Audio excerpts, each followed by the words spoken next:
Hey, bonjour tout le monde! Ah, le micro-ondes qui s'en mêle, tiens. Ah, ça c'est bon. Mon beurre est fondu. Je suis en train de faire les petits gâteaux du dimanche soir. Ce sont mes collations de la semaine.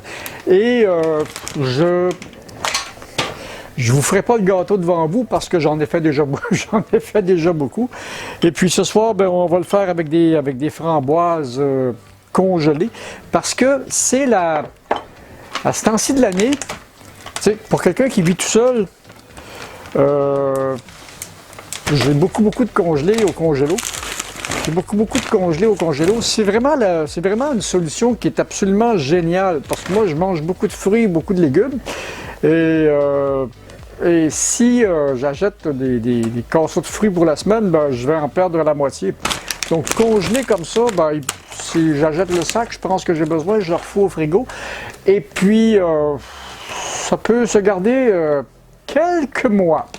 Donc, présentement, j'ai des bleuets, j'ai des framboises, j'ai des fraises qui vont me servir dans la cuisine, qui me servent à faire des petites collations aussi assez le fun. Je vais vous montrer, je pourrais vous montrer ça parce que ce qu'on faisait ça quand j'étais à la campagne, on prenait des framboises fraîches, on les mettait dans un bol, on coulait du lait dessus avec du sucre, puis on écrasait ça, ça faisait oh, c'était bon comme mélange. Puis comme dans ma prime jeunesse, on avait des vaches aussi, on pouvait récupérer un petit peu de crème fraîche. Du lait non pasteurisé et de la crème non pasteurisée. Fraîche. Et ça ne rend pas malade. Quelque chose que j'aime beaucoup aussi. On voit souvent en épicerie pour cuisiner des dattes dénoyautées, mais j'en achète de temps en temps, mais c'est très cher. Des dattes fraîches. Ils sont juste, ils ont mûri, ils ont séché un peu sur l'arbre et puis ils ont été cueillis et mis dans ces contenants-là. Ça n'a strictement rien à voir avec les dattes déshydratées qu'on trouve pour la cuisine. Il y a un monde entre les deux. Ça, c'est encore, c'est pas seulement sucré comme les dattes déshydratées pour la cuisine, c'est aussi très goûteux et un petit peu moins sucré et assez délicat le goût de ça. Donc, on continue et là, je vais faire mon gâteau, mon four chauffe, mes affaires sont en place et je vous reviens en fin de soirée parce qu'il y a une petite douceur que j'aime beaucoup me faire par ces froides journées d'hiver quand je m'en vais sur le sofa sous la couette avec mon chat puis j'écoute un petit peu la télé. Il y a quelque chose que j'aime faire. Alors je vous reviens quand je ferai ça tout à l'heure. Ouais, finalement, finalement, je devais vous revenir en fin de soirée, mais c'est pas le cas. On est quelques jours plus tard.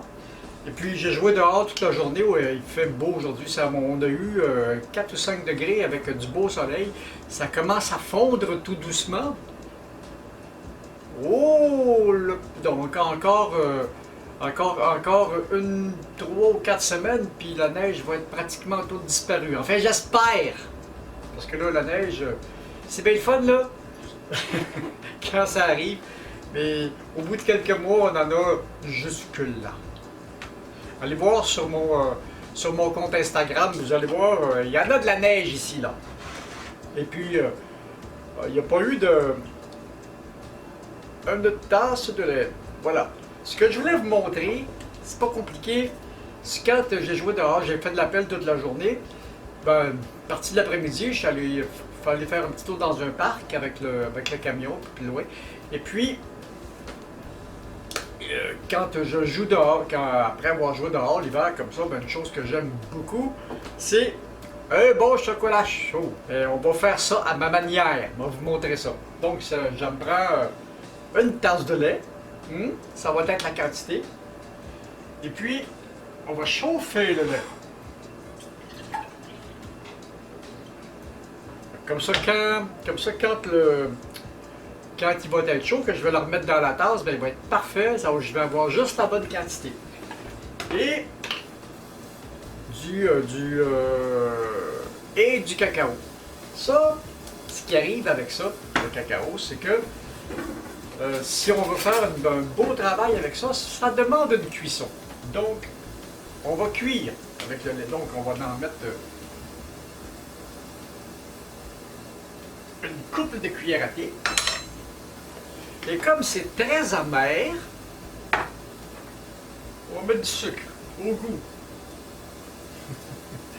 Chocolat chaud, très sucré, c'est bon.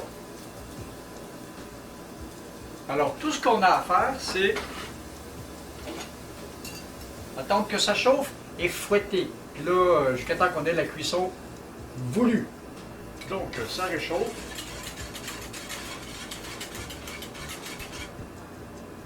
Quand ça commence, ça a l'air de ça.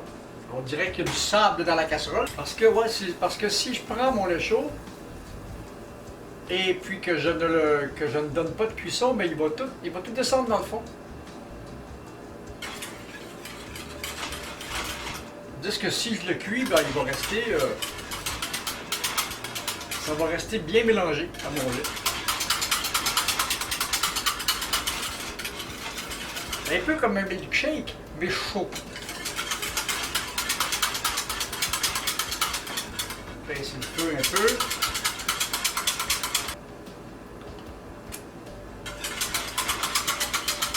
Ça va être bon, ça va être bon. Ça commence à bouillir. Puis à partir du moment où ça commence à bouillir, on prend une couple de... On tient ça une minute ou deux. Ça ne bout pas encore assez. Ah, c'est parti.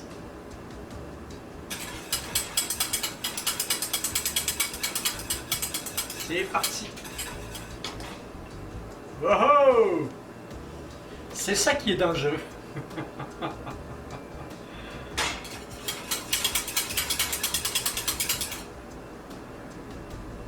Ça bout tout d'un coup. Et voilà. Ça devrait être correct. Puis en faisant ça, ben le cacao a moins tendance à descendre dans le... a moins tendance à se séparer du lait. Donc, ben à votre santé! J'ai un beau chocolat chaud. J'aurais dû prendre un contenant transparent, mais j'en ai pas.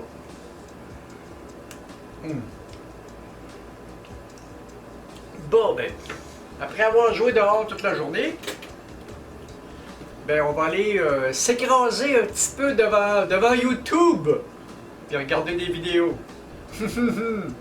Salut!